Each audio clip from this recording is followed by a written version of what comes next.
says, altar that opened the heaven for Jacob. Men of purpose and men of intimacy. You draw your strength, your power, your inspiration from God. So you stay connected. Number 2, internal requirement for purpose. And I showed you how to build intimacy, but I'm not teaching that. I'm just running over so that you'll get it. In case you are joining us, I'm rounding up this teaching tonight. Number 2, I said requirement for purpose is clearly isolating vision and writing it down. Habakkuk 2 from verse 1 to 2. I will stand upon my watch. I will see what he will say to me. And he said, write the vision. Make it plain upon tables, that he might run that reads it. Many have not isolated and documented their visions. There are some that have even perceived their visions, but they've not written it down. One of the principles I have, if you come to submit here or for mentorship, I tell you, where is your vision? If you have not written it, go back. You have not started, write it, bring it. It's when I see it written down, because nobody can run with it, not even you. That's why you find many people run into confusion. Vision is not written, it's not isolated, it's not written. So anything can enter, become part of the vision. You want to fulfill for purpose, you must catch your vision and you must write it down. Number 3, I said discipline and diligence. The power to continue.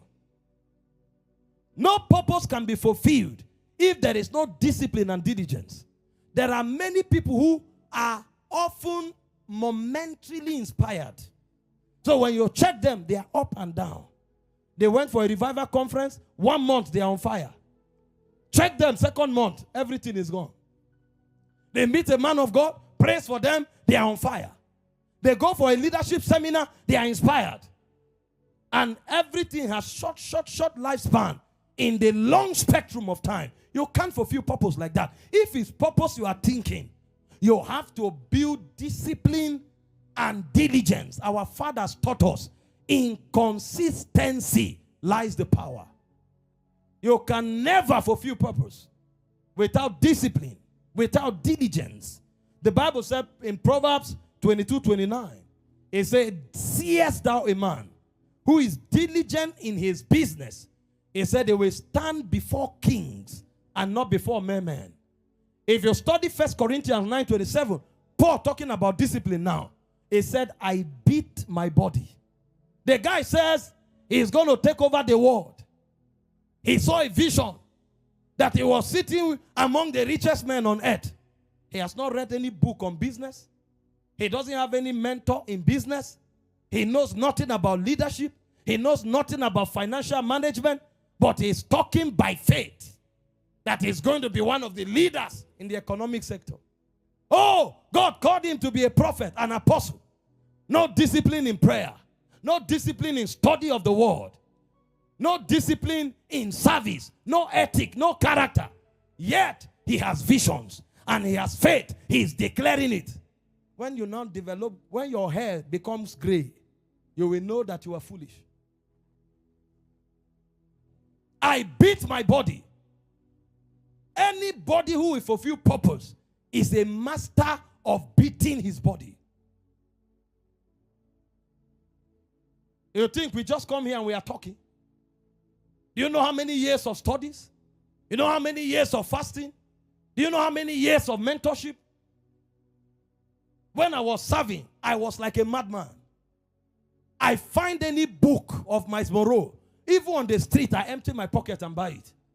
Studying kingdom. I read them in volumes because he specialized on kingdom, vision, and purpose. Those were his areas of expertise. I chewed it.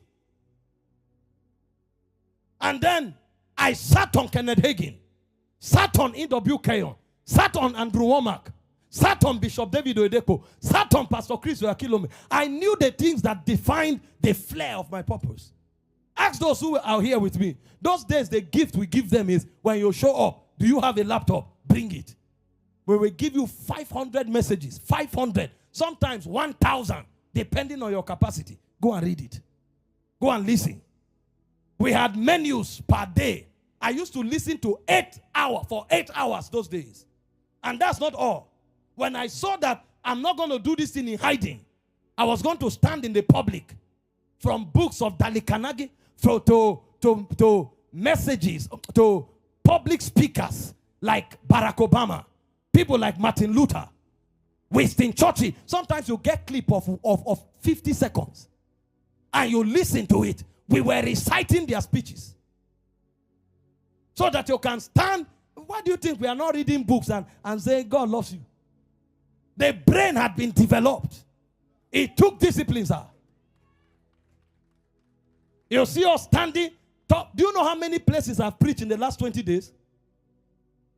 There are times when every day of the week you preach for 3 weeks. And some days you preach morning and evening. Meanwhile, all of them rich and fresh. It's not just about platform. What do you have to deliver? And it doesn't happen overnight. You must train your mind. As I am like this, if I'm listening to you, even if you make a phrase, I can remember it for 10 years. When I see you, I will tell you what you said. You'll be shocked. You have developed the capacity and the competence level of the brain to be able to articulate burdens and visions and communicate them with dexterity. These things don't just happen. It takes discipline. No lazy man has a part in his destiny. You can write that down. No lazy man, I tell you. The Bible said, the hand of the diligent shall bear rule. You must exercise discipline and diligence in every compartment of your destiny. That's what purpose requires. Number 4, I meet some pastors, they tell you church is not growing. While they are talking to you, you know why the church is not growing. They know nothing about church growth. Even the way they met you shows lack of ethic and discipline. They are talking, you are wondering, is it the way you talk? Who will come to that church?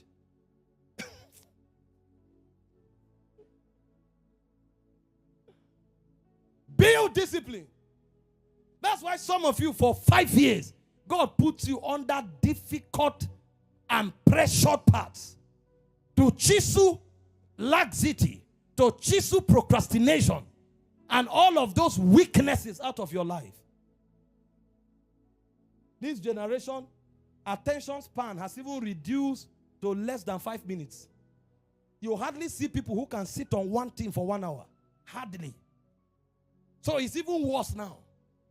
That's why all kinds of mental disorder is showing up every day. No capacity. Number 4, I said patience and endurance. And why is that so? Because there are certain things that until the season comes, they won't happen. Ecclesiastes 3 verse 1. It says, for everything under the sun, there is a season. And a time for every purpose under heaven. Every purpose has time. So even if you have prepared yourself, you will require patience to be able to inherit the promise. Hebrews 10:36 said, you need to have perseverance so that when you have done all, you might receive the promise. Kenneth Hagin taught us many years ago, he said, it's better to wait than to rush and mess things up. It's better. So you must manage yourself well. Wait for your time. If you lack the character of patience, you may never fulfill purpose. You will keep messing things up. You'll find many people, they want to kill everybody, that they too should have a platform. And when they talk, you are wondering, what do you want to do with the platform? You will embarrass yourself. I know somebody those days who was under pressure, him too want to preach. So they invited me, I couldn't go, and I recommended him. The woman said, is it that person? Don't worry. We will handle it ourselves. Develop patience. Let your refining be complete. So that when you come out, even if it's 5 minutes, they won't forget you. No, they will know that somebody came here. I'm telling you, because it's not how long, sir. It's the impact and the weight with which you manifest. Have you not seen people who have platforms every day, yet nobody is needing their services? Meanwhile, they've not learned that this platform, we have not entered into, even though we are standing on it. You are standing there. Meanwhile, another person just introduces somebody. And everybody is saying, who is that guy? Who is that guy? Because he waited for his time. You will need it, sir. It's important. Patience. Number 5. I said purpose requires wisdom and counsel. Proverbs 11:14 says, in the multitude of counselors, it says there is safety. Ecclesiastes 10:10 tells us that wisdom brings success. If you don't develop wisdom, if you don't open your spirit to counsel, you will destroy yourself. You will self-destruct. It requires wisdom. That's why you must buy the truth and sell it not. It is a demand of purpose that only wise men are given a chance. You must know this, you must appreciate it, and you must deploy it. Number 6, I spoke of spiritual sensitivity and obedience. To walk in purpose, you must be led. And to be led, you must both discern and obey. If you don't discern and obey, you will stray off the rails. Romans 8:14 says, as many as are led by the Spirit of God, it says they are the sons of God. Who are sons? Those who handle kingdom. So if you want to fulfill purpose, you must build sensitivity and you must develop the fortitude for yieldedness and obedience. Number 7, I spoke of courage and boldness. When you have done all these things I've outlined, then you will need courage. You know why? Because when you do 1 to 6, certain measures of shine will start coming out of you. That's when battles will begin. Wicked men, demons, systemic hindrances, everything will come against you. If you are weak inside, you will back out. I'm telling you, you will back out. The people who fulfill purpose, they have built toughness enough to weather the storm. If nobody is fighting you, you are still at the mediocre level of life. If you rise up to certain levels, believe me, the warfare that you will fight, not for doing anything wrong, but for just manifesting light, it will be enormous. Nobody cares who you are. Nobody cares what you are doing until you start making certain marks, striking certain chords. That's when you understand what they call gang up. There are some people that they know they can't make it in life. They have concluded that they won't make it. So what they do is to worm their way to the ear of the king through manipulation and to make sure nobody who makes impact is noticed by the king.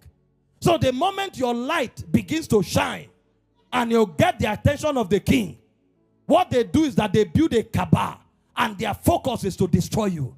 They know they cannot shine, but nobody else must shine. This is why before intervention comes, you must stand first. It says, having done all to stand, stand therefore. If you faint in the day of trouble, it says your strength is little. 1,000 shall fall by your side, yes. 10,000 by your right, yes. But you have to stand before they fall. If you fall, they won't need to fall. Look at the apostles. Nobody cared about them. The moment the Holy Ghost came, 3,000 saved. Acts 4, Acts 2:41. 5,000 saved. Acts 4 verse 4. The Sanhedrin, who are these guys? Because men don't care about your name. They don't care about your looks. They care about your impact. The moment they find you making impact, they want to know your name. They want to know what you look like so that they can identify you, create a weapon to take you out. But before God shows up, you must stand. The Bible said they went to their own company. What was their prayer point? Acts chapter 4, verse 30 and 31. That God should grant them boldness and that he should stretch forth his hand and wrought signs and wonders. And the Bible says God gave them what? Boldness. That was enough. Go and read the book of Joshua. Joshua 1:6, 1:7, 1:9. 3 times God was emphasizing, be strong, be of good courage, be strong, be of good courage. Those who wait until intervention come, they have stamina for boldness. Most of you, your intervention was a day close when you gave up. Some of you, your intervention was an hour close.